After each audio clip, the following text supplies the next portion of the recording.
Greetings, fam. Greetings, greetings. This is the Reverend Dr. Claude A. Sinclair, Esquire, at your service once again on a beautiful Saturday.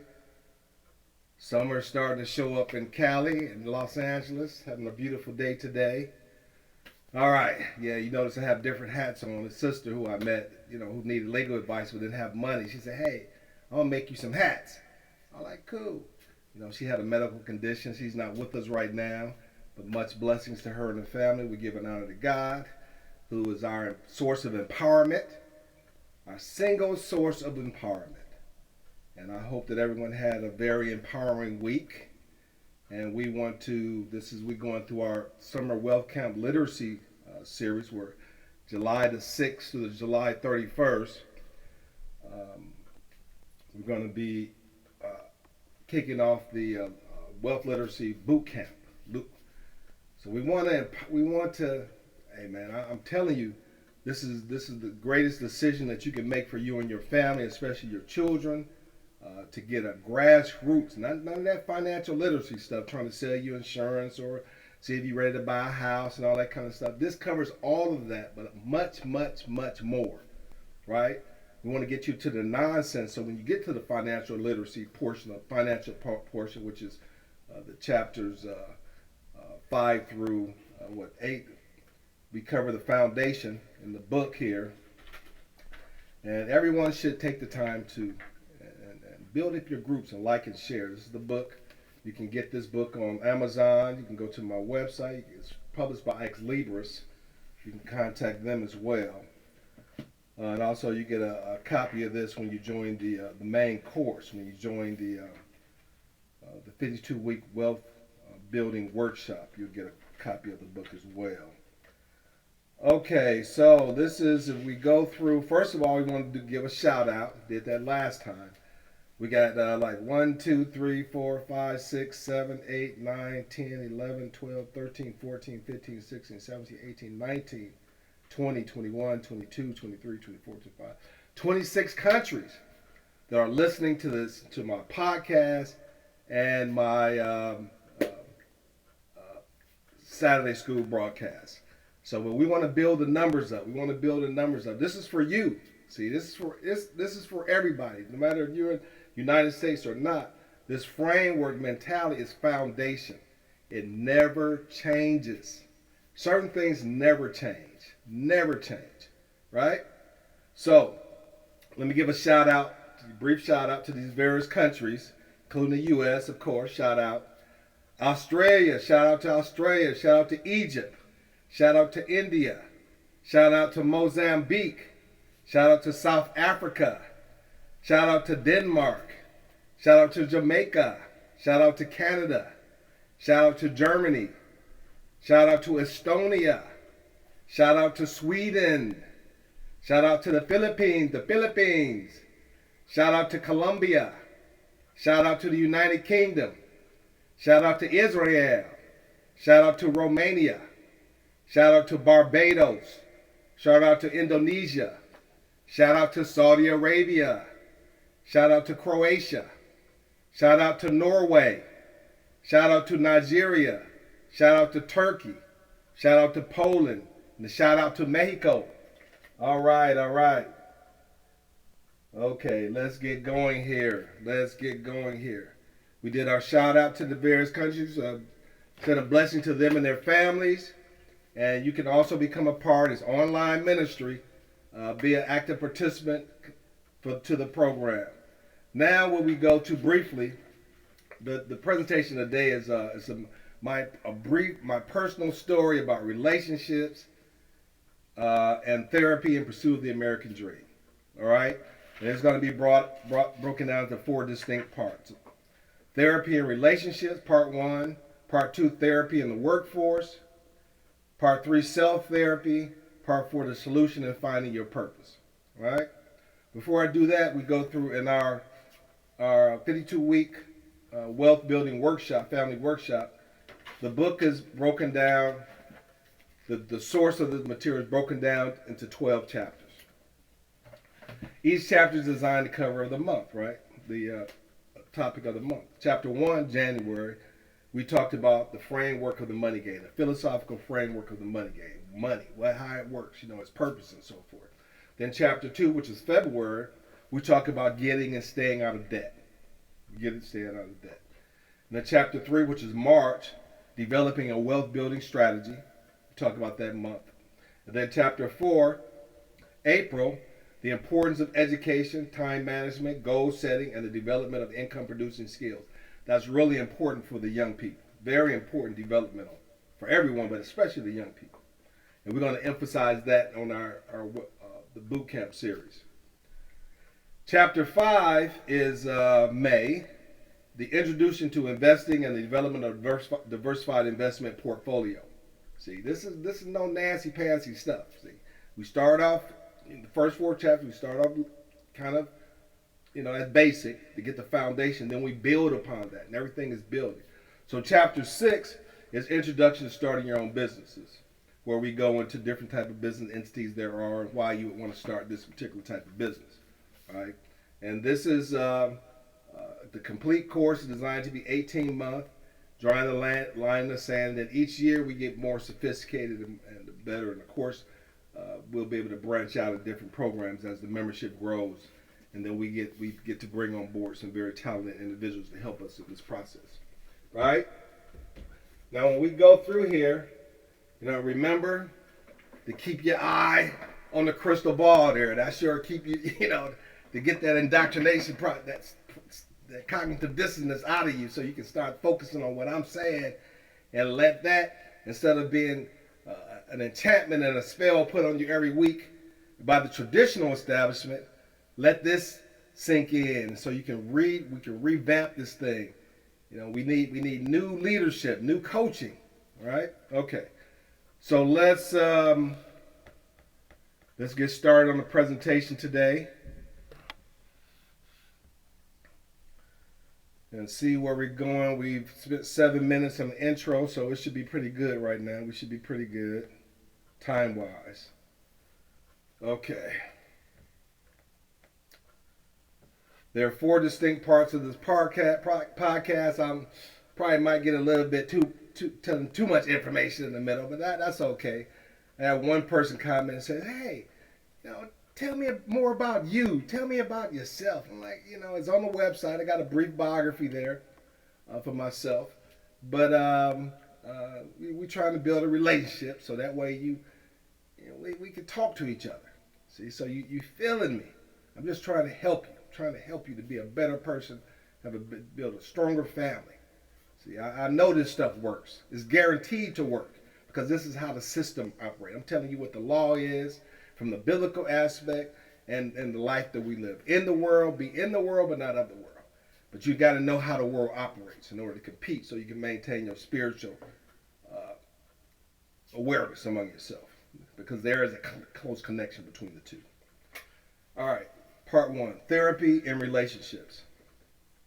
There is now a massive movement across social media and television that everyone should go to therapy, and therapy should not have a negative stigma, right? So now you're going to the same people that's been in your head messing it up the whole time. Now you want to go to them for therapy.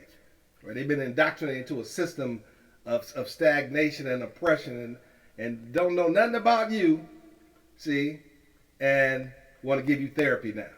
So you need therapy. You really need therapy if you fall for that. I'm trying to give you a different approach here. Give you a different, realistic approach. And most of the message should understand that, you're your own best therapist. But you need tools, foundational tools, in order to maintain good mental health. All right? What happens in therapy? You discuss your problems on a time clock, trying to get to what's really keeping a person from becoming their best self. Then time's up for 40 minutes or so, hour, time's up. Then let me write you a prescription to ease your anxiety, of course. Of course, this is the oversimplification. There are a lot of reasons that people go to therapy. See, and now it's so out of control that you really think you need medicine, to get you out of this thing, to cope with yourself. But it starts in the initial process. Hopefully, we can identify some areas where you can put your finger on. I'm not a psychologist, but I'm a person who lived life. You know what I'm saying? I got some, this is based upon my lifetime experience. See?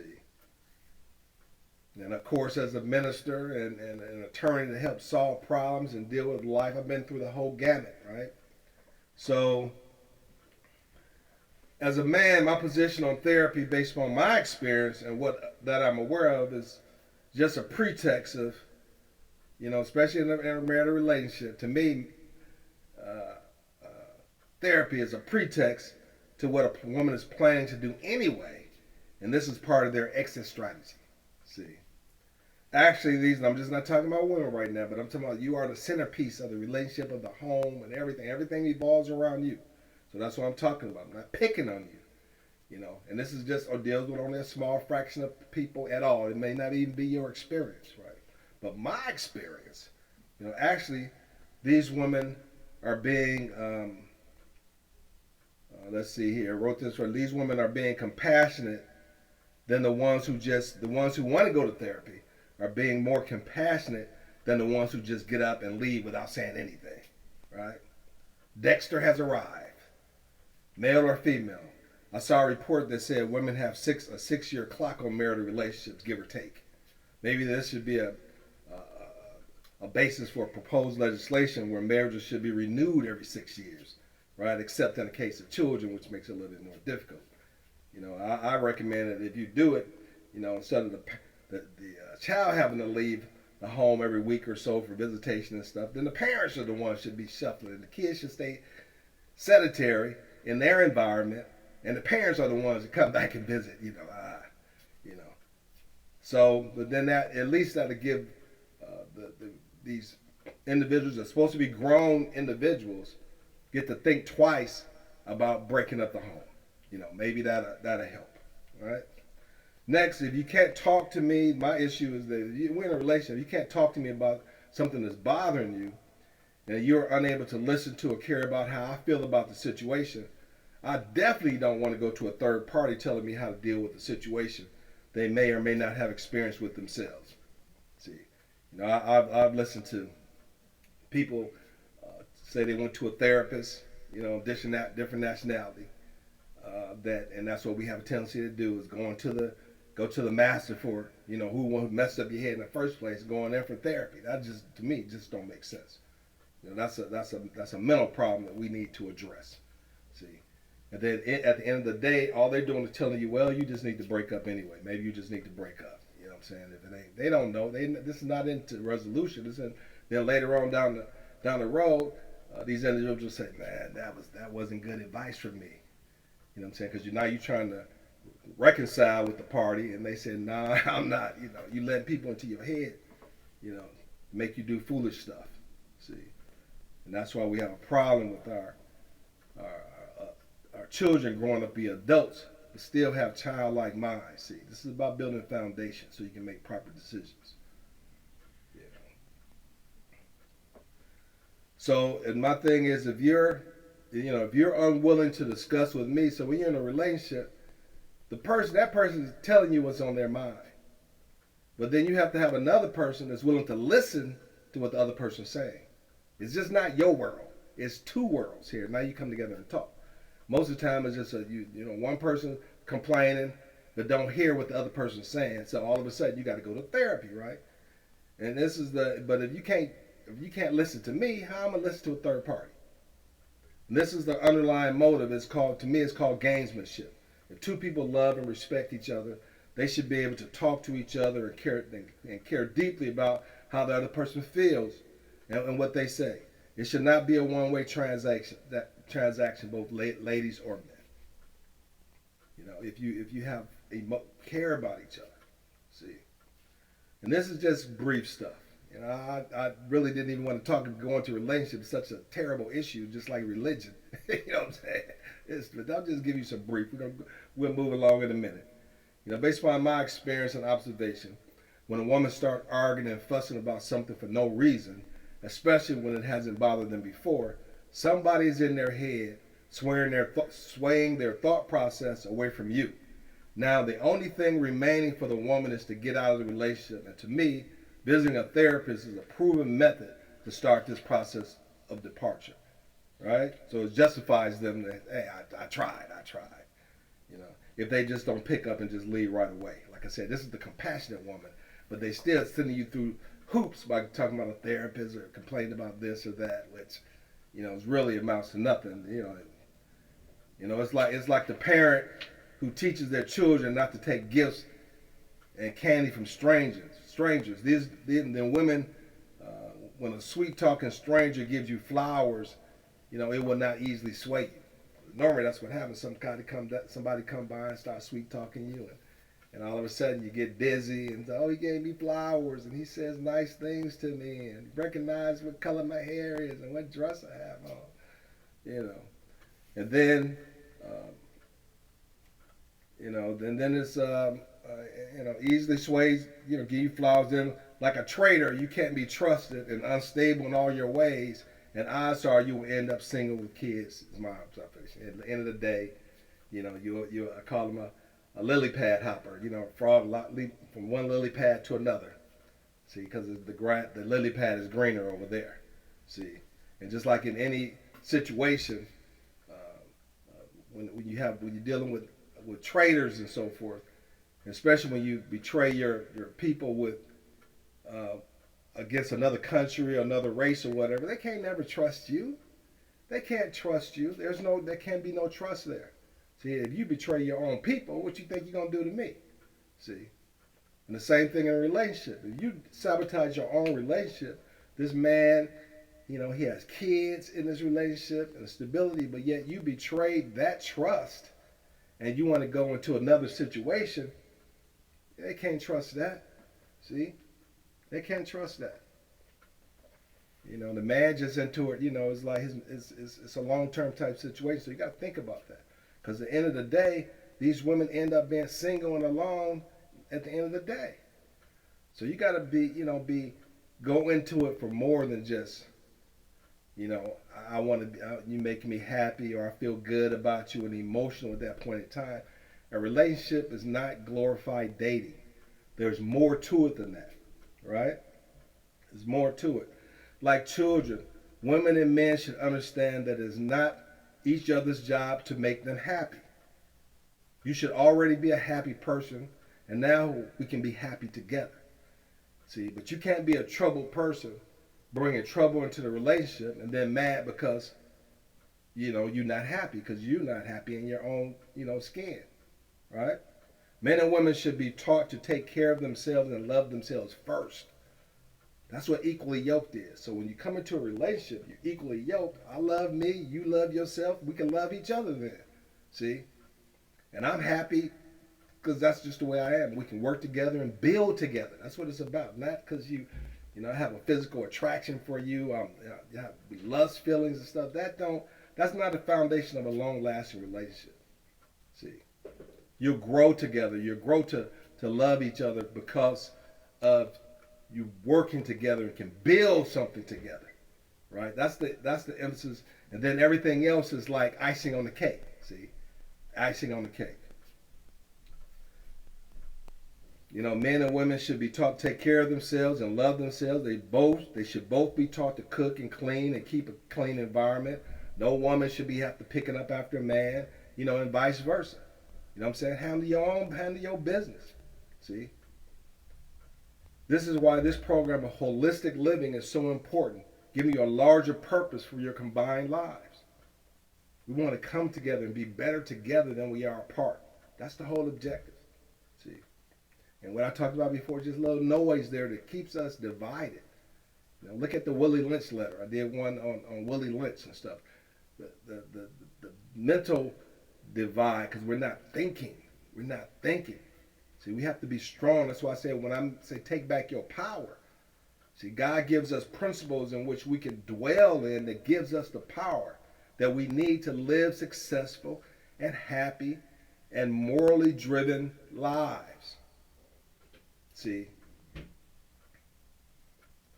And I know many of you are angry right off because you say mental health is a real problem and should not be taken lightly. I agree. But let's discuss this issue from a different perspective by telling you a portion. I'm gonna tell you my story.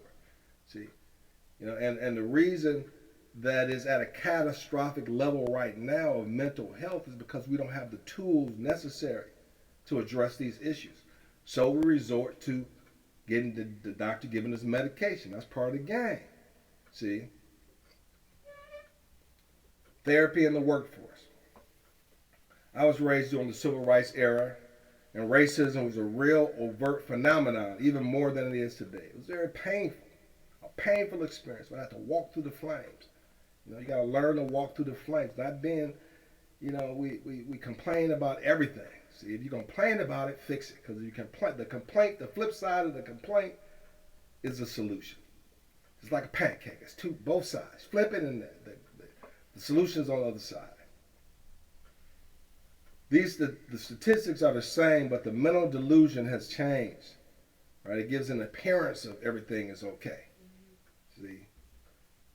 But you got to take care of your household first. Take care of you first, and then you can love anybody you want to. You can love the whole world, but at least you righteous and you solid in your own life.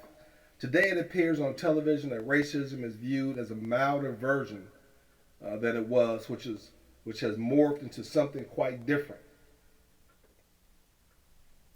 I had an emotional crisis in my life in 1988 when I left a secure job after the military, after the Air Force, right, going through jobs and so forth. And I left one job because these people called me on the phone and said, hey, man, I heard about you. You know what I'm saying? I give you some more money, give you more money. And this was the creation of, this led to my emotional crisis in 1980 where I left a secure job for more money. It lasted less than a year when I had to resign, after which it took me 8 months to find a new job. I almost lost everything. I had recently purchased a home years earlier that my wife at the time begged for, and we had 2 children. I had 2 children in private school. My then wife, after supporting her through nursing school, decided she wanted to be in another relationship with Dexter. Dexter, right? And she's single, and the guy turned out to be a womanizer. Like I said, leapfrogging instead of working on what you got. It was all cool. It was good for me because now I ain't got nobody yelling at me every day for nothing, right? Financially, that wasn't a problem because, she wasn't contributing to the household, just fussing a lot for no reason when I came from work. See, that's my theory, right? And it's seen in talking to other brothers and stuff, But suddenly, she could afford her own place. A red flag for another podcast. And young men, before you get married, listen to this. I'm like, listen, any relationship, there are red flags. There are red flags. Things that that's not going to change. It's not going to change. If it bothers you now, it's going to bother you later. It's not going to go, when we get married, it's going to be better. No, that doesn't fly. It's what you see. We have a WYSIWYG, right? What you see is what you get. So don't trip, all right? But I'm trying to raise our consciousness to another level. Okay. Like I said, a red flag for another podcast. I'm just getting through this right now. We get to the sweet stuff later, right? But just sit back and chill for a minute. What saved me financially was that I started a part-time business years early in financial planning and tax preparation. It eventually led to my law school journey. It was just getting going, and I was able to make some money, which kept me from losing my home until I was able to sell it, which also kept me from losing my GI Bill because I was able to pay off the home loan. All right, you pay off your loan, you get your GI Bill back. All right. I was 26 years old when my wife nagged me to purchase this house. It was a spacious 3-bedroom. It was the model home. It was a spacious 3-bedroom, 2-bath, and both children had their own rooms. I was 30 years old at the time of the breakup in a new job, and suddenly I had to deal with a racist manager who came on board after I did. He was the son-in-law of the vice president of finance who hired me, right? It came out eventually that this person's wife, the manager, his wife had an affair with a black man and had a child with him, and she left him. I was told he felt anger towards me. You know, I had some accomplished black man like myself who also drove a fancy sports car at the time. He just had venom in his heart. See, I had been running this department for approximately 6 months before he had arrived. I had turned around the financial reporting and cost analysis system at this company because they had none. I was walking down the hallway one day when I overheard two white managers talking, saying, "We got to get us one of those. Got to get us one of them." I said, "Wow, man." And I'm like, these people lost their mind. I got to get us one of them. Within weeks, I saw black people being hired at the company, walking through the hallways. I'm like, okay, I did something good at this company, right? Prior to this, I was the second black person hired at this company. When I arrived, there was only one black person, and she was in accounting. And when I went there for to interview, to visit, I ain't see no black people. I'm like, nah, man, this is not going to work for me. This is not going to work for me. He said, no. He said, wait a minute. He said, well, how much more money you want?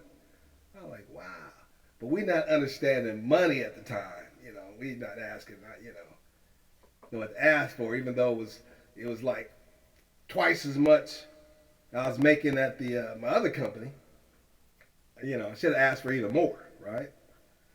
And this new manager that was hired had emotional problems, besides not knowing what the hell he was doing. He was a son-in-law, right? Married the boss's daughter. I held my regular weekly status and financial review meetings, and he wanted to attend. I'm like, okay, man, that's cool.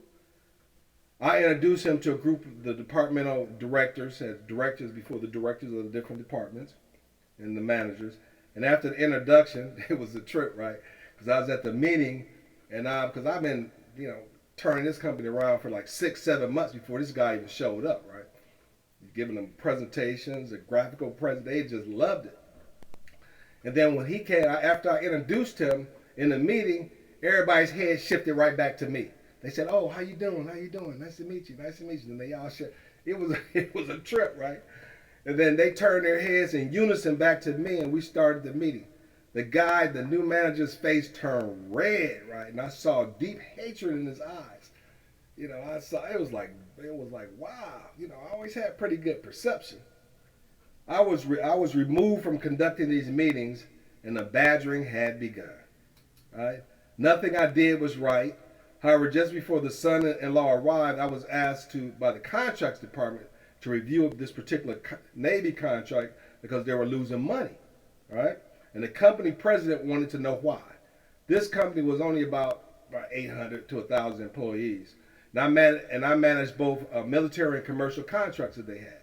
I discovered the company was building too many pylons for a Navy plane used to carry bombs. It happens to be a fixed fee contract, which I had experience managing these type of contracts.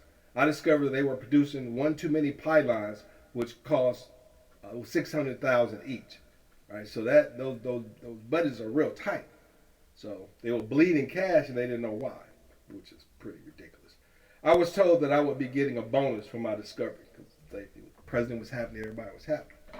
However, the bonus was given to this mentally unbalanced son-in-law who just arrived. Man, I was furious. Upset to say the least. Over time, he brought in 3 other people from his last company who were fired with him. Found out that he recently was there because he was fired, right? This was horrible. Not only did their analysis not make sense and was deceptive, it was mind-boggling the type of disgusting people they were, who were openly racist. So this is a very stressful, period of time. I'm, young family, kids in private school. I drove from, back then I lived in Colton, and I had to drive to El Monte, every day. So I had to take my kids to drop them off at, I was a single parent then. I had to drop my kids off to daycare, get them ready in the morning, drop them off for daycare, then head down to work. So I had a little leeway before he got there, but after he got there, he started stressing me about that, right? I'm like, listen, man, you tripping right now, see? So, in addition to this faulty analysis and turmoil he brought to my team, it became too much for me to bear. So I resigned to keep from going to jail. Because I was like, man, This was a very stressful time in my life. In 1987, I was 30 years old. I had never ever faced such blatant racism and incompetence. I mean, I faced racism before, but in the military, I think I'm talking about that in a minute, but not like this, man, because I had financial obligations, and it was different. I told my mother, I was told by my mother while growing up, just work hard and strive to be the best, and everything will work out. Suddenly, I realized this wasn't true. And in this situation, after this person arrived, I almost lost it. But I prayed and meditated quite a bit during this period of time, which miraculously got me through and kept me from beating this guy up. Making a long story short, this entire new team they brought in was fired, and the president and the vice president walked out in handcuffs one day. Their analysis was so stupid and misdirected that I knew something had to be wrong. The same young lady who worked in accounting when I arrived called me a year later and gave me the news. And like I said, I knew something was wrong. See, and this happened at that new company I'll tell you about later. That happened again, they're government contracts, and then the FBI come in and have to walk them out. See, so you got to be careful when you working in these high level companies. See, and you putting your name on stuff, you got to be careful. What got me through this period of my life was that I was prepared to survive. I had spent 4 years in the Air Force, honorable discharge, where I ran across my first racist Southern boss, who thought he was a Boss Hogg from the Dukes of Hazzard. So you young people haven't seen that movie Dukes of Hazzard. Remember that? Did you see that movie Dukes of Hazzard? You remember that show Dukes of Hazzard? Boss Hogg. And he gave everybody in there names of the show, right? I'm like, man, he was an idiot too. And I graduated college with it, and that's what drove me. I had my sergeant when I first got there. He was brother. He wanted to be an officer, so he was going to officer school. And every day, man, he told me, he said, man, you got to go to college. You got to go to college. You got to do something. He badgered me about it. I'm like, bro, if I want to go to college, I want to join the Air Force, because I had scholarship, like a pre-med scholarship at a couple different universities. I'm like, come on.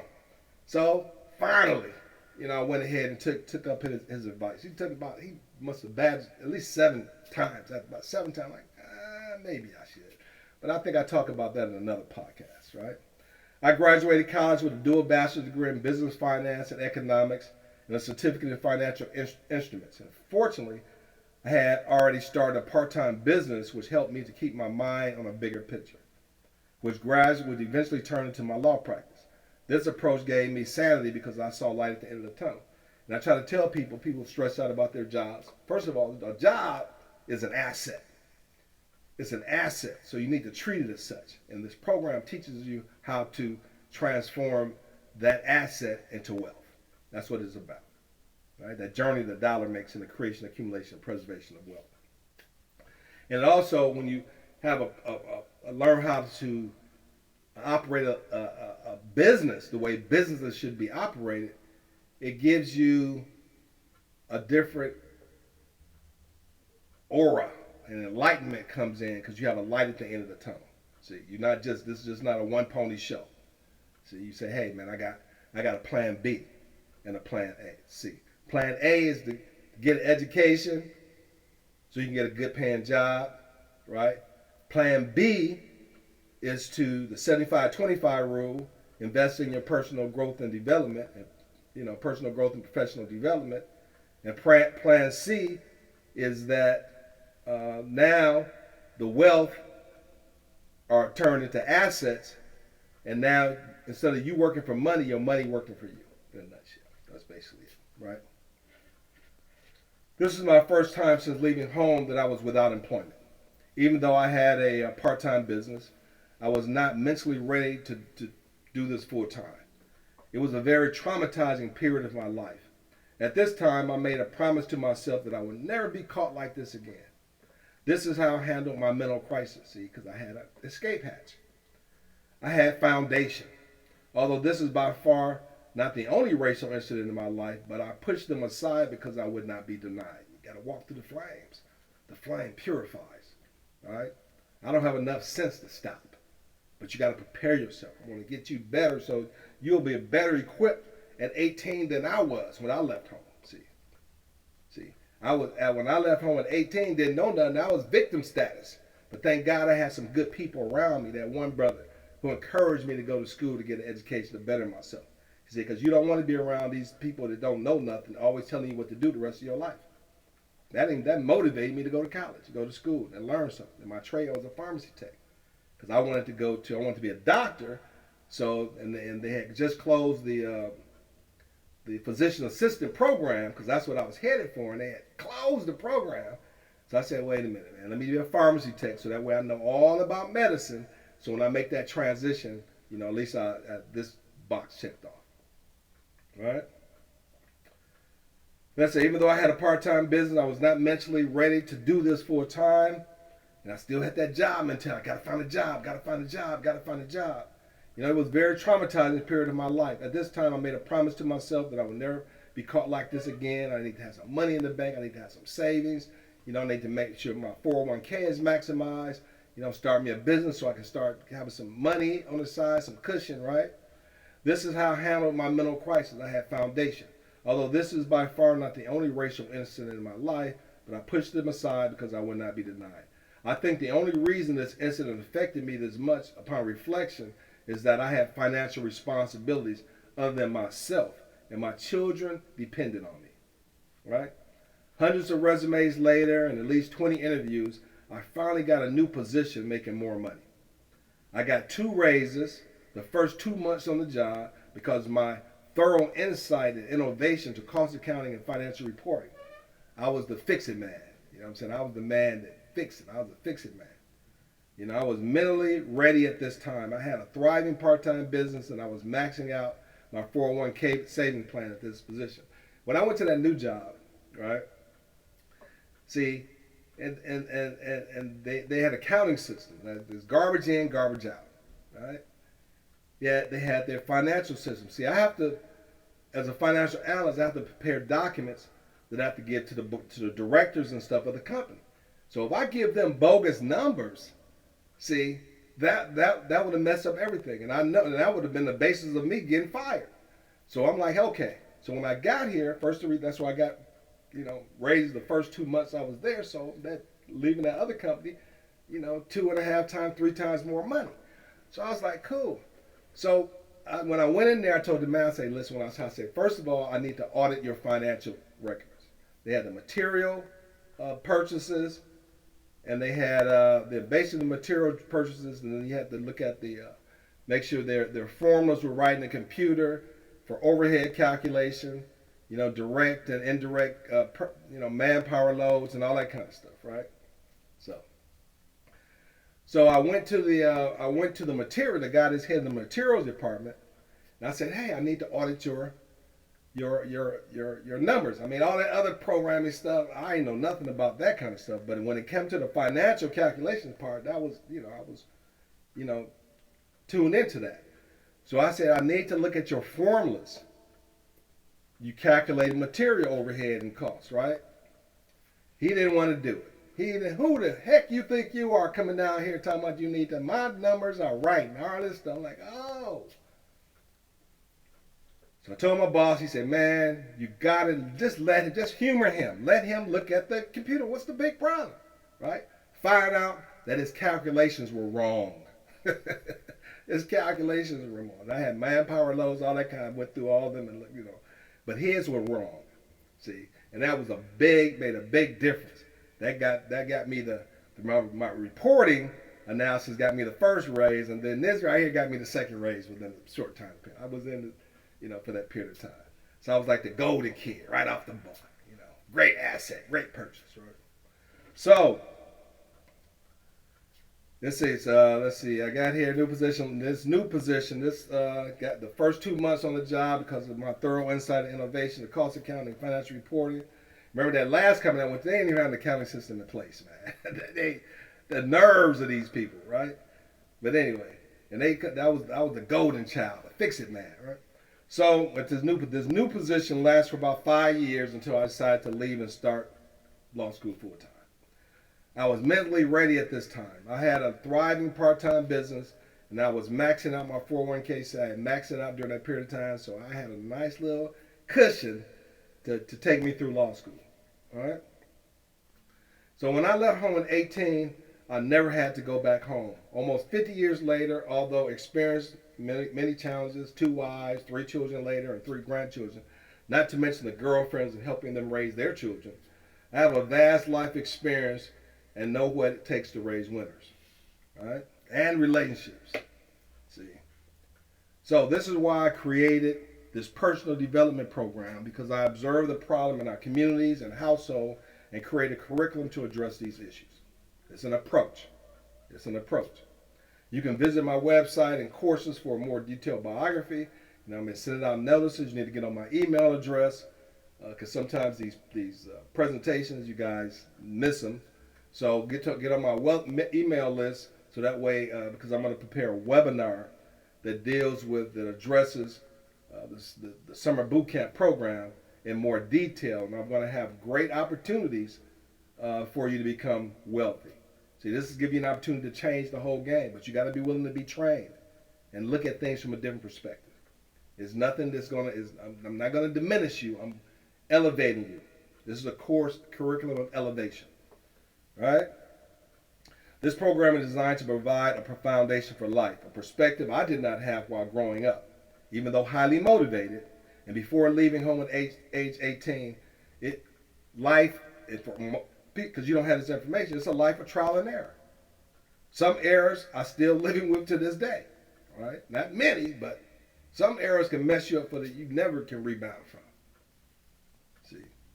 So why not? What is a smart man learns from his own mistakes, but a wise man learns from the mistakes of others?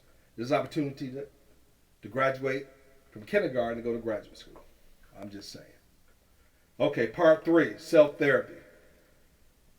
The Temple of Inner Peace and Prosperity is therapy. It's a free ministry, the Temple of Inner Peace and Prosperity. You are the temple, and you shall have inner peace and prosperity. All right?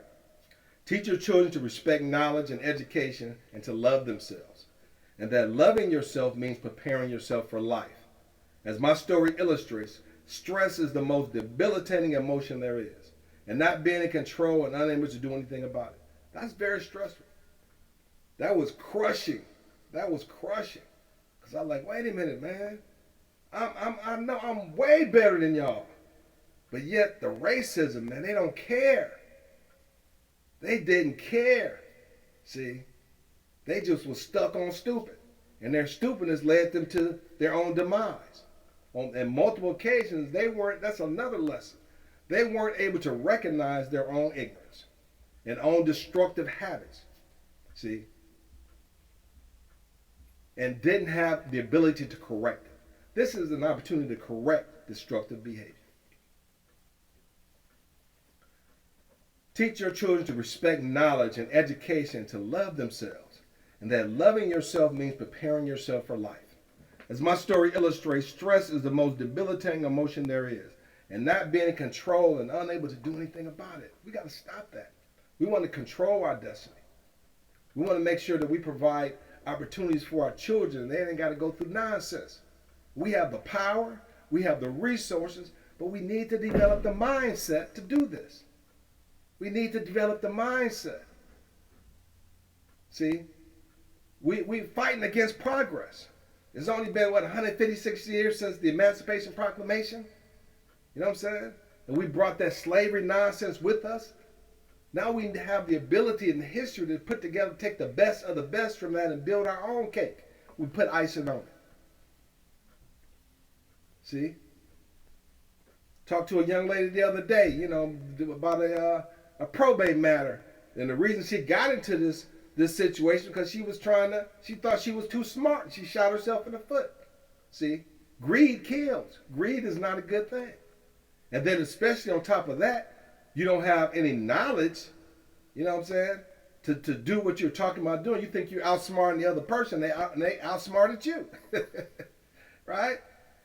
And then come to me, then you take your money to where you're not supposed to be taking it because they don't care nothing about you. They just care about that money. So if you miss payments, you're going to get kicked to the wind when they dealing with some crooked stuff anyway. See?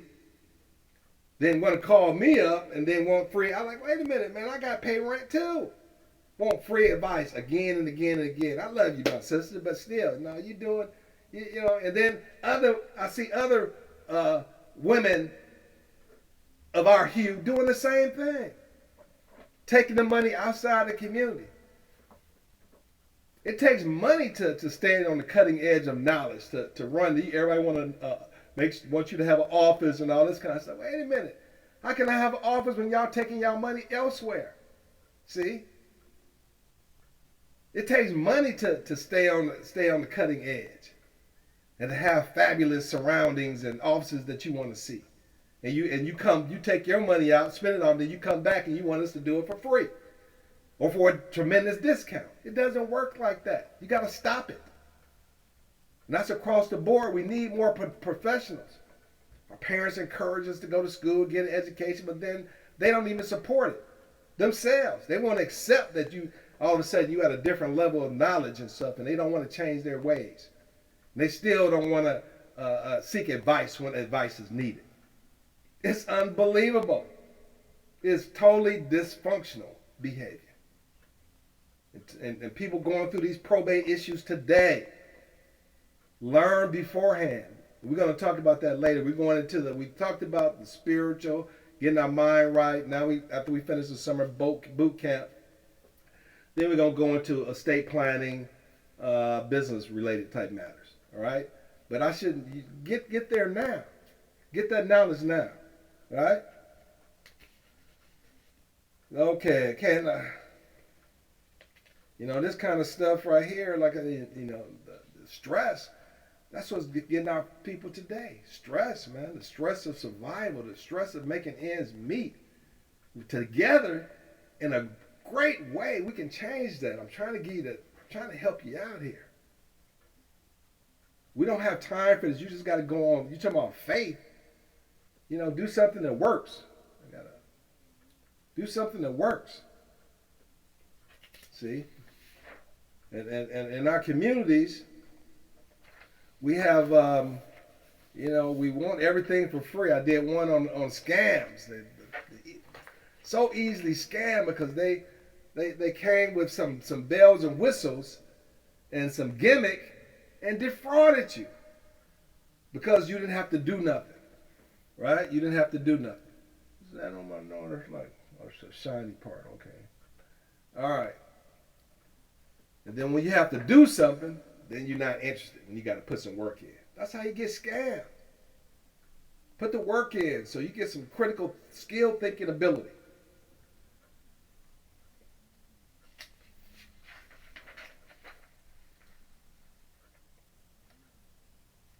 All right. The stress can make you feel lost and hopeless. But the worst thing is that, a person fails to adapt to changing circumstances in their life. Because you don't have skills, could you imagine driving a car that doesn't turn and then it just keeps going straight? Not that only that, and then the brakes don't work that good, right? That is a disaster. And that's the way we live in our lives. Don't be mad, I'm trying to help. This should be stirring you up, not to get mad and turn away, to say, hey, all right, I'm going to challenge you, my brother, to help me through this. You know why they do the same things over and over? Thinking that more money is a solution. That's a lot of things. More money is the solution. You got more money, you still got the same poor habits. See, sometimes more money just makes things worse. Don't make things better. Money is definitely a part of a solution, but without addressing deeper issues in your life, it will only occur over and over again. These cycles of, like, why everything keep falling apart? Every time I try to get ahead, something else happens. How many times have you heard that from others and in your own life? Once again, companies are cutting back and laying off workers. Do you want to learn how to recession-proof your life when everything is going well? Remember, recessions are cyclical and occurs like clockwork every 3 to 5, 4 to 7 years. Every president has to deal with the issue of the economy. Learn how to take care of yourself take yourself out of this business cycle and use it as an opportunity to prosper. See, I'm gonna teach you. And the thing is that when we work together, we can take advantage of these cycles. See, individually, it's a non-starter because individually we're nothing. See, so a lot of people say, well, why ain't you rich? Why aren't you doing this or why are you doing that? Wait a minute. What I do and what the economy requires in our community, we have to work together. Put them chips together. Marcus Garvey, when he bought them 2 massive steamships, every black person gave 25 cents. 25 cents. 25 cents.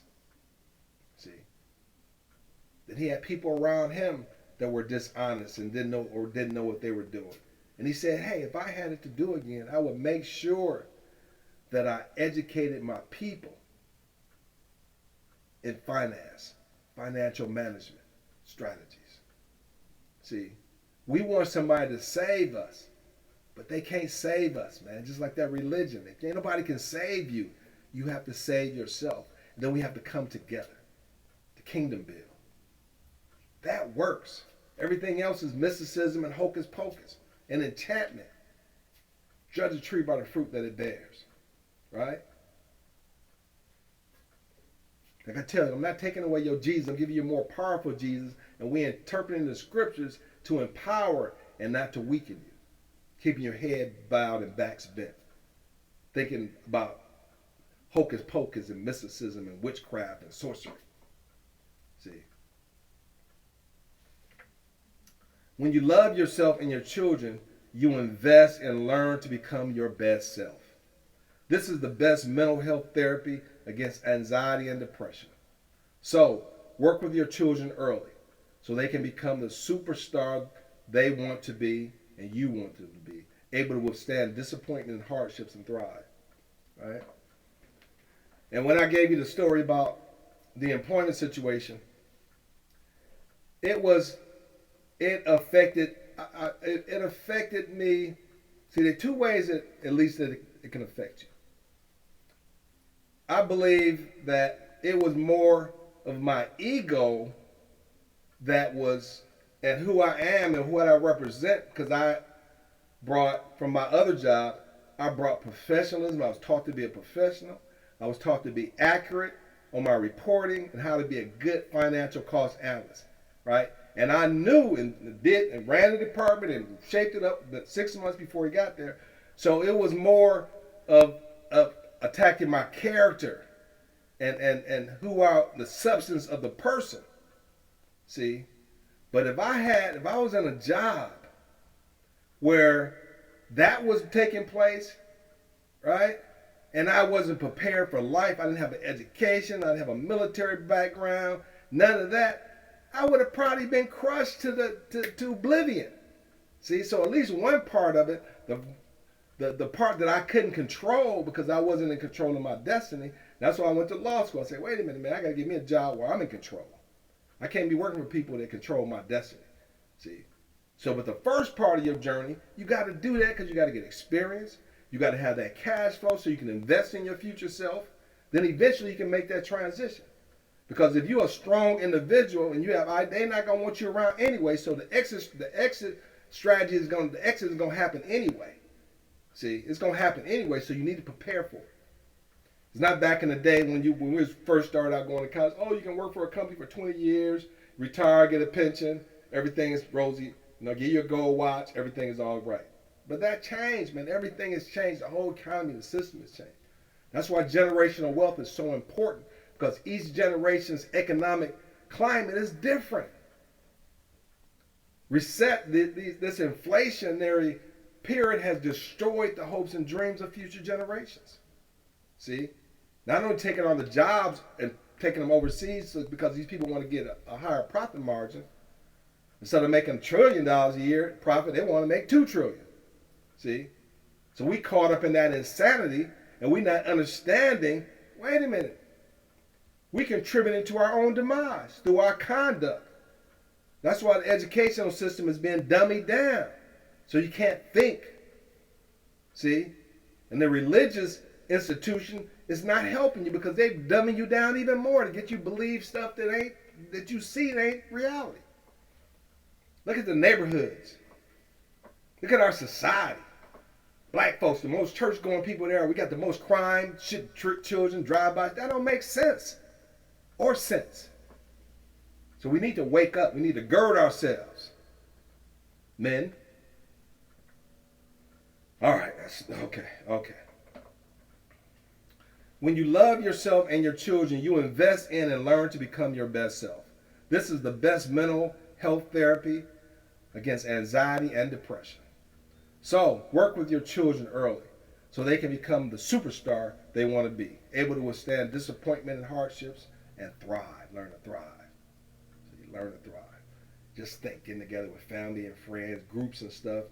You doing your weekly lesson, financial wealth literacy lesson, and later on you barbecue, get together, have social, and we start building our communities together. Spend some time with your children, know what's on their mind, where they are. So we start building healthier children, healthier minded children, which grow into healthier minded adults. See, this is a University in the Home program. We'll get to the school systems later, but let's deal with us first. Let's fix this stuff first. Then we can do a lot of things. We can do a lot of things. Okay. Parents have to stop handicapping their children and get out of the way of their personal growth and professional development. Make them do chores and take education seriously by establishing discipline and structure expecting results.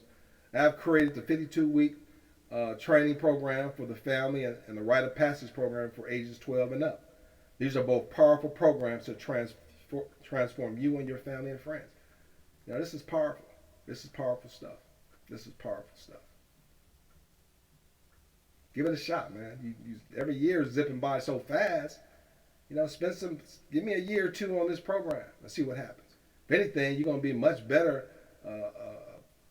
educated financially. They don't teach you this kind of stuff in school. You're not going to, if you get a degree, you're not going to learn that. If you go to get a accounting degree, they're not going to teach you this. I'm an analyst. So I'm teaching you how to put together an economist. I'm teaching you how to put together a macroeconomic system in your life. Become the CEO of your own life. And that's why you get together with these organizations. They're so dysfunctional, even the churches and stuff, because nobody there knows anything about anything, just how to pay a bill and buy some property, and that's it. And the preacher ain't better. They're not a businessman. They just know how to pass the trade. 3 P's, pet player presidents. So we got to snap out of that. Snap out of that. And even the pastor and stuff, transform your church, man. Bless the people. It's a two-way transaction. You can still preach your message and stuff, but I just got a little tweaking, little changes there. See, you want to empower the people. Don't tell them they were sinners, born a sinner. They ain't gonna never be nothing but a sinner. That's ridiculous. That's some of Satan's handiwork. God said it was good when he made you. Turn your face back to God and put this ridiculousness aside, because you need to be empowered, not weakened.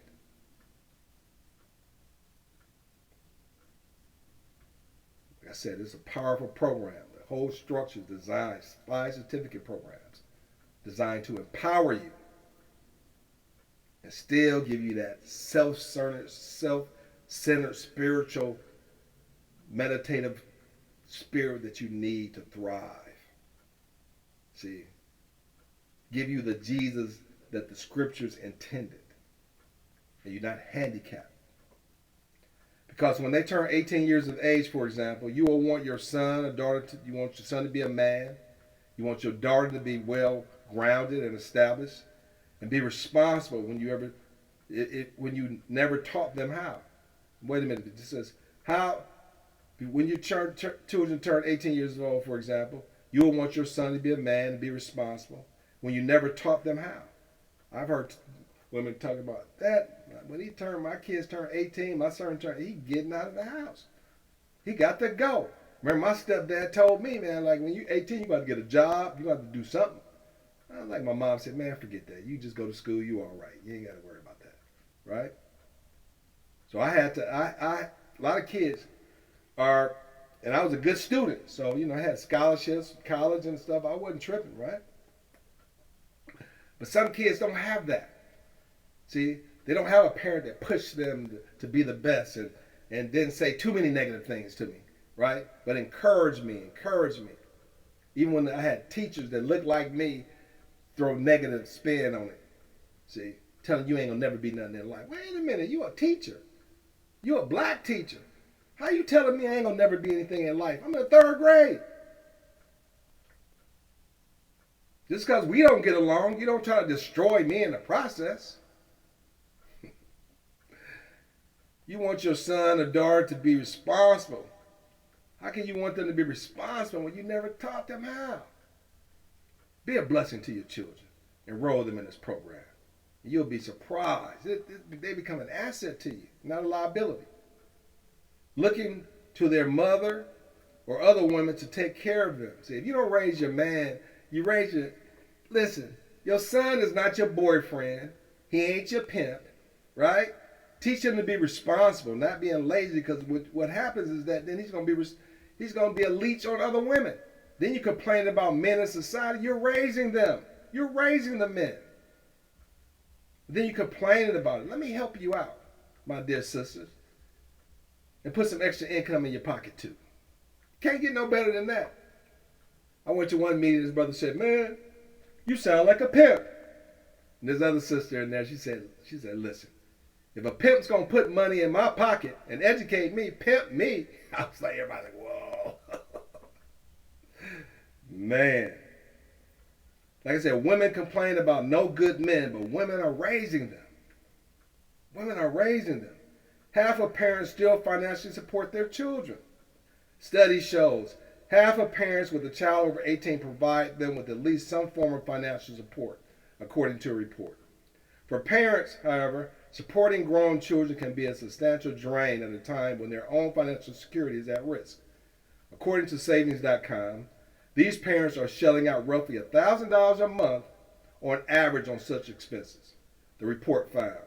However, young adults just starting out have faced significant financial hurdles over the last few years, including an uneven job market, hefty student loan bills, and a soaring food and housing crisis. Man, I look back and say, wait, even when you do the right thing, it's hard out here. It's hard out here. In 2020, the share of those living with their parents, often referred to as boomerang kids, temporarily spiked to an historic high. And yet 62% of adult children living at home don't contribute to household expenses at all, Saving.com found. Now we are in another recession which occurs every 3 to 5 years, which is causing each generation to be worse off than the last, represented by the enormous government debt and personal debt as well. They just had a issue over the debt ceiling, and they do it every election. They do this all the time. Oh, it's a crisis. Man, this debt is so high. That's why you can't get interest now on your investments, because the government is sucking everything up. By the corporations, which is the minions of the government, a corporate entity. So we have to. This is everybody. We have to quit begging. We're begging the government for something they're not willing to give, and they can't. They don't have the mindset to provide. So keeping you begging and dummy down is a good strategy for them. That's how they stay in power. And until we wake up and strengthen our own mental faculties as a community, as a unit, as a population, as a 99%, right? It's gonna get worse. We know what happened in recent years and so forth. We're helpless, held captive.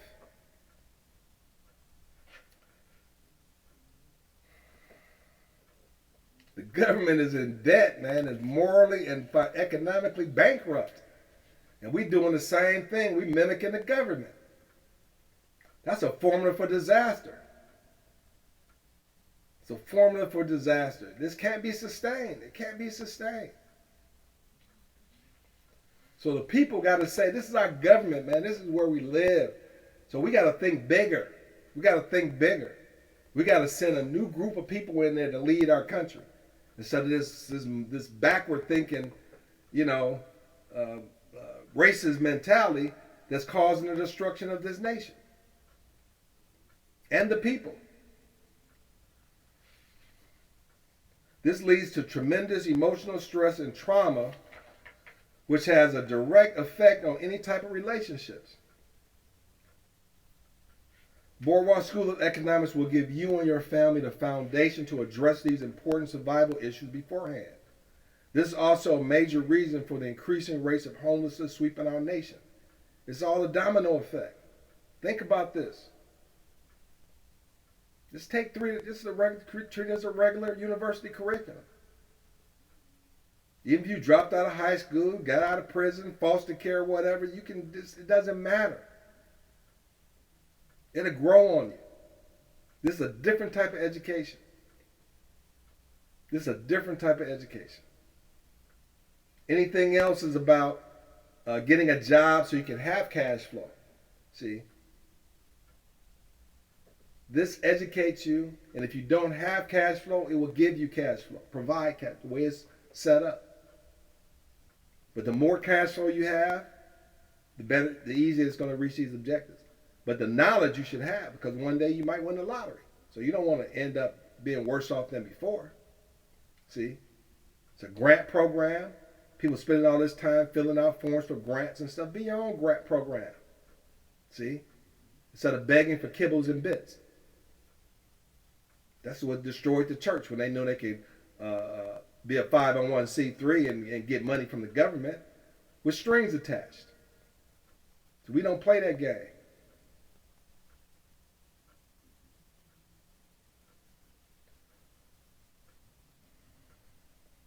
According to a recent report in 2022, increasing savings is a top financial responsibility. 40% ranking. 40% says increasing savings. Right? Okay. Let's see here. I don't want us to power here. Okay. Chart. Put that in there. All right. Okay, they said 40% is savings is the top financial response. In order to, the program is going to take you through budgeting, make budgets your friends. Right? We're going to get the budget in order, everything lined up, get the knowledge, lay the budget out. At the end of the day, you might still need some more money. Right? That's what the system is designed to do. You can share the blessing that you receive with others, and then you'll be compensated for that. And the fee is so reasonable. It's an offer you can't refuse, because that's not the real money. The real money is even though it's a substantial billion-dollar industry just on the education part of it, the trillion-dollar industry starts when we on the same page and the light bulb goes off. And now we got the money, we got the mindset, we got the knowledge, and we have the resources to start building. That's when that 1.5 trillion that we give away to other communities starts to multiply. See, this is like something that should drive us. It doesn't matter what color you are, purple, blue, green, polka dot, whatever you want to be, right? But we should be in a mindset, an adventure, a journey that we can transform our lives, our society, and our nation, man. And be a better people around the planet. That's purpose, having a purpose-driven life. See? Even the basketball players, be better stewards of what God has blessed you with, whatever talent you may have. And all of us can't be basketball players or actors, but we can learn to be intellectuals and builders, kingdom builders within our own lives, homes, and communities. I mean, come on now. That's what it's all about, really. Not just about you surviving from day to day. Because you're homeless, all you can see before you is just getting a roof over your head. I can understand that. See? But having a bigger purpose in life will help you drive these other aspects to fix yourself, to pull yourself up. This is a pull yourself up by your bootstraps program. I provide the boots, the shoelaces, and everything. But I can't put them on for you. Okay, let's see. So 40% paying off debt, they say is 30%. Ranking, saving for retirement, 17%. Purchasing on big ticket items such as a house or a car, 8%, which is the foundation of the American dream. Child rearing expenses, 4%. And wedding related expenses, 1%. Listen, we'll take money out of the equation once we learn this material and learn to work together. See, the golden rule of marketing: create a product that the world wants, and they give you all their money. See, so we need to quit. If we just change our habits, we can take this financial crisis out of the equation, because we're building, we're creating new innovations and new development. Right now, the economy is driven by sleight of hand. They're making money off trading money. They're not developing anything new. See, they're making money off trading money. See, that doesn't make sense. When there's enough to improve our communities, our society, our roads. Now they're talking about electric cars. The electric grid can't support all of the cars. You're doing too much, and you're not thinking. This whole infrastructure needs to be redone if we're going to maximize off the energy required for that.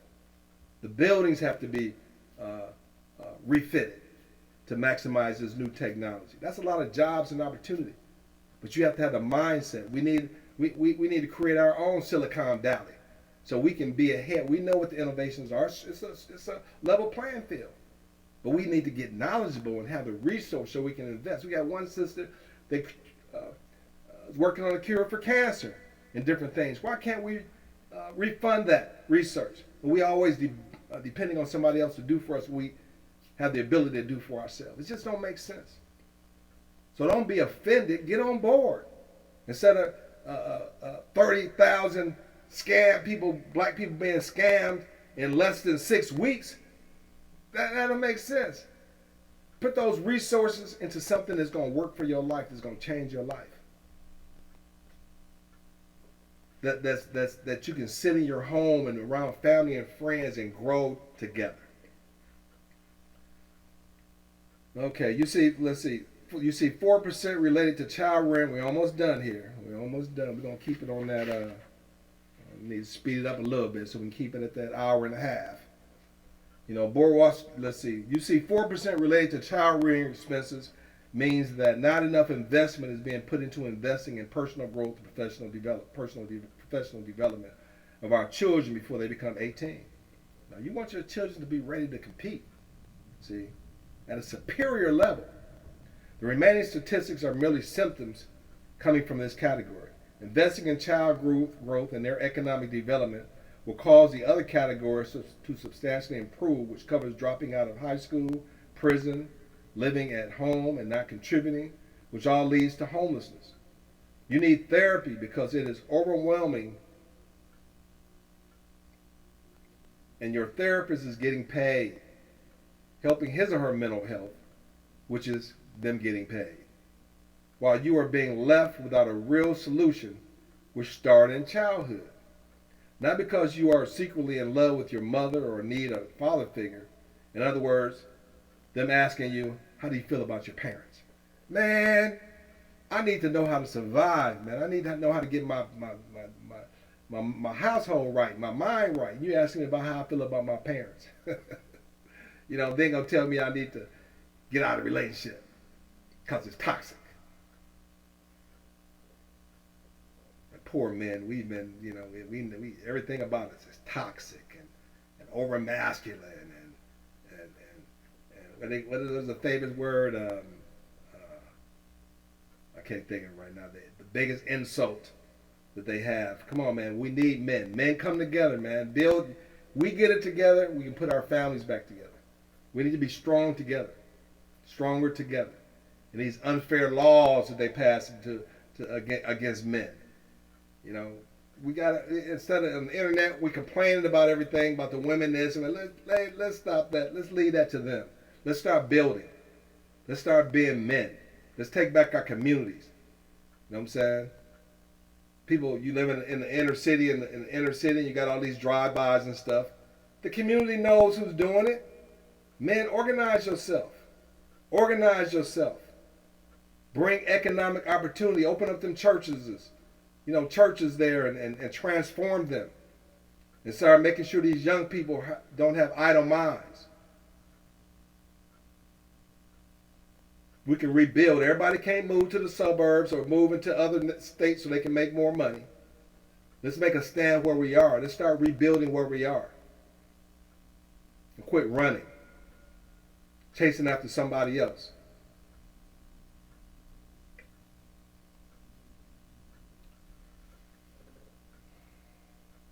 The remaining statistics are merely symptoms coming out of this category. Investing in child growth and their economic development will cause the other categories to improve, which covers dropping out of high school, prison, living at home, and not contributing, which all leads to homelessness. You need therapy because it is overwhelming and your therapist is getting paid, helping his or her own mental health. Listen, parents supporting grown children can be a substantial financial and emotional drain at a time when their own financial security is at risk. Even with the additional responsibility of taking care of adult children, parents must learn how to take care of themselves and thrive. It's like when you're on an airplane and the flight attendant says over the intercom, if you need to wear a mask because of an emergency, you need to put yours on first before helping others. Now, as a community, we want to help everybody else, so they can love us, but we're not trying to help ourselves. That's kind of pathetic. Of course, when you spend money supporting your adult children, that drains the funds you could be using to put forward towards other financial goals, such as paying off debt, saving for long-term health care costs, and retirement planning, the study explains. See, and this is time for you to live your best life. See, raising kids, we wanted to do that. That was our thing, you know what I'm saying? But we want to raise assets, not liabilities, right? And this is the time now that we can gain control over all that, because this is our life. This is when you retire, you ready, kids grown. This is your time now. You know what I'm saying? This is your time now. But the more important, we love our kids. That's not the problem. The problem is that we want to raise them so when we're not here, they can survive and take care of themselves. However, this being said, because you never stop being a parent. You know what I'm saying? You never stop being a parent. But now we have something new on deck that can take us all to a new level. However, this being said, life is a very difficult proposition even for those who do not have children. This all leads to mental health issues when you throw in an unstable marriage and toxic relationships. I believe I have created the solution to both because if you solve the financial management issue, most of these issues will never arise. We will talk relationships on another occasion. Part 4, the solution to finding purpose. You must slow down and get a grip of yourself and meditate. Every year, I used to do it on a regular basis. That's why you create a things to do list. You need to reevaluate your goals, reevaluate your outlook. Every birthday, I used to do a self-analysis. It just happened automatically. At first it would, but it's just automatic. Okay, my goals, do I need to tweak them? Am I on track? See, if somebody said something to me that I maybe didn't like, but was positive, that could help me to be a better person. See, because when some people say something to you, you may not like it, but it doesn't mean they're not giving you good advice. You may not like the delivery, right? But you got to be able to self-examine yourself. You got to be able to self-examine yourself. And then make those adjustments in your life that's going to cause you to be a better person. And those around you to be better. See? And in my relationships, they didn't work out. But each one of them went to college, got a degree. Because my mind said, listen, if something happens to me, I want you to be able to take care of my kids. That was my position. See? And I may not have been present mentally because I'm, studying and, so forth. So, and the bottom line is that you got to keep a roof over their head. They got to be fed. Their needs got to be taken care of. And sometimes, you only got one person. And both my wives that, I'm like, hey, they didn't have to work. Go to school, better yourself. But even that, led to self-destruction. So, but the bottom line is that you put these tools in their life, in everyone's life, at least they have the ability to survive and prosper. Each one of them, they live in large, they take care of themselves, they're prospering, the kids are doing the same. So as a man, no matter what happens in the meantime, you did your part, right? That's any individual. You've done your part. See? So slow down and get a grip of yourself and meditate. Life in America takes a separate degree in life, which is different from the degree and skills you receive to earn income to support you and your family. And that's one of the points I try to drive home. Going to school, when I did plan A, B, and C, going to school and getting a trade is so you can earn income. Earn income, right? But that's only one part of the equation. And depending on the skill you have, depends on the level of money that you're going to earn, right? But that's just one part of the equation. Now the 75-25 rule kicks in, all right? Just like a farmer. If I get a bag of seeds, I can't eat all my seeds because I don't have none to plant for a harvest for the next year. See? So you live off 75%, and the 25% you invest in your future growth, professional development. 10% of your education, the other percent is savings, so you might want to buy a duplex or a apartment unit where you can live in one and the rent's paid by the others. You know what I'm saying? Then eventually that asset could buy your home. See, I'm not an advocate of having a job first. You're not getting everything, your household in order, and then you go buy a house because something happened to that job. Then you've lost all these years of progress that you've made. See, so there's a process that I recommend, I advocate that you go through. See, and it remove a lot of stress out of your life as well. So if you're a young person starting out and so forth like that, because a lot of people buy homes, they house poor. They can't do nothing else. See, then you worry the job because if they fire me, you're gonna lose everything. So to me, that's not good mental health. It's not good economic strategy. So, and let's see. So if then you have your degree, you got your degree, then it allows you to get your budget in order, right? Then you learn about wealth literacy, how to use that money, that 25%, right, in the creation, accumulation, preservation of wealth. So now you created wealth. You're not relying on different programs. A lot of people are stuck on different programs. Just even if you are on government assistance, it doesn't stop you from educating yourself and developing your mind. See, one thing doesn't have to do with the other. But if you are poverty stricken and you trying to live from paycheck to paycheck, it affects your spiritual well-being, right? So even though they're separate, be in the world but not of the world, they have a close symbiotic relationship. See, because a person that doesn't have money and struggling, they'll do some things that they wouldn't ordinarily do if everything was okay. See, so you need to think about that now. A lot of people on the street never realize it can happen to anybody. So prepare yourself. Prepare yourself. See, as a child, I'm glad I learned how to swim because I was in a situation where I had to save my life one day. I was prepared. Not that I ran into this situation every day, but when it occurred, I was ready. I was ready. Okay. Life is so complicated now that everyone needs a viable strategy other than just to keep hope alive. Hope alive is not an economic strategy. It's not any kind of strategy. Hope is what gives you mental depression because your hope and your reality are not in sync with each other. They're out of alignment. Hope is not a strategy which can produce a tangible outcome. Hope is what leads you to therapy because you do not have an action plan for your life. See, you can too many people have hope, but they ain't got nothing to go with it, right? Like fries without ketchup. See? Barbecue without no sauce. You know, my ribs be so good, you don't need no sauce. But anyway, you know what I'm talking about. A cake with no icing. If you are prepared, you are confident, and you realize there's no need to worry. Just take the action as needed. See, and that's the difference.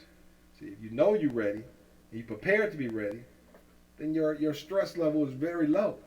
All you got to do is take care of business. If you let me, I can give you and your family and friends that extra edge to preparation and success.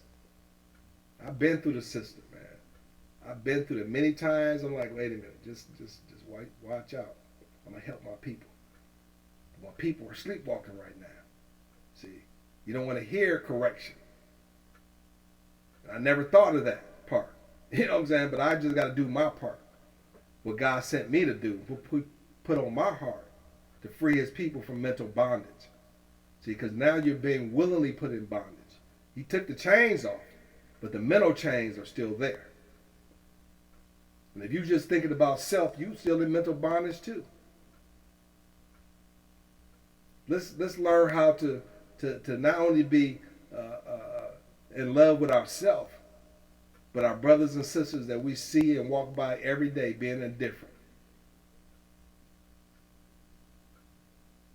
That's how the dominant society, they work together. No matter what happens, they still together. They show up together.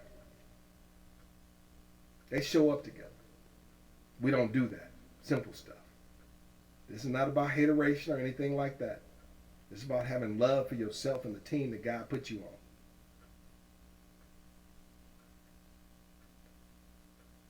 Boardwalk School of Economics. Enroll now. It's on the screen. powerthroughunity.org, boardwalklifeplan.com. Also check out my other podcasts and YouTube videos to help till the soul of the mind in order to plant some good seed. So all I'm trying to do is till the soul of the mind. I'm not trying to change your nationality or telling you to sacrifice a baby or anything like that. It ain't like that. See? Just love yourself enough to invest in yourself. Love yourself enough to invest in your children so they become an asset. In your relationship, before you get married, I recommend taking this course together. See? Take this course together. Raise your children up with a mindset of power, not of weakness. That'll help a lot of the mental illnesses that our children are facing today. 52-week wealth training workshop. Have those put together those family meetings. And find out where the kids are. Empower them with this information and knowledge. This is therapy. Becoming your best self. Because it's never too late. It's never too late. See? Never too late. Got to talk to people who want to start their own ministry. This is your own ministry. Make this your own ministry. Got the Temple of Inner Peace and Prosperity. University in your home, Boardwalk School of Economics. And then we get our business and legal department where we can take our graduates, our young people, and put them into these positions. See? So that when our children graduate from high school and college, we can have opportunities for them. Start building businesses. We can break up into different aspects in our society. Some do medical, research, architecture, urban plan, all that kind of, we can separate and we can deal with these issues within our community. We give away the money every year. All we got to do is recycle a portion of that into education and knowledge and working together.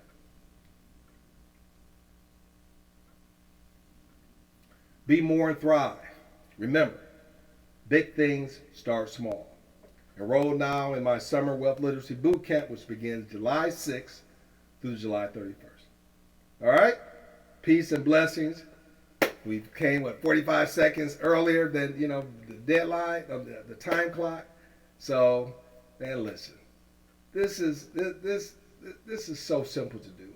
This is so simple to do. And you're going to fall in love with the process by bringing your groups together. You can find at least 5 to 10 people that you can get along with, right? And build together. Peace. Check out the other videos. They're all informative. And we're going to move to a different phase. I'm going to be getting on my website. Go to boardwalklifeplan.com. I got a free gift for you. That video I have there, check out the video, and so I can put it in perspective. And they said a picture is worth 1,000 words. So come on, man, let's get this party started. Let's get this party started. All right, peace, peace. Love you.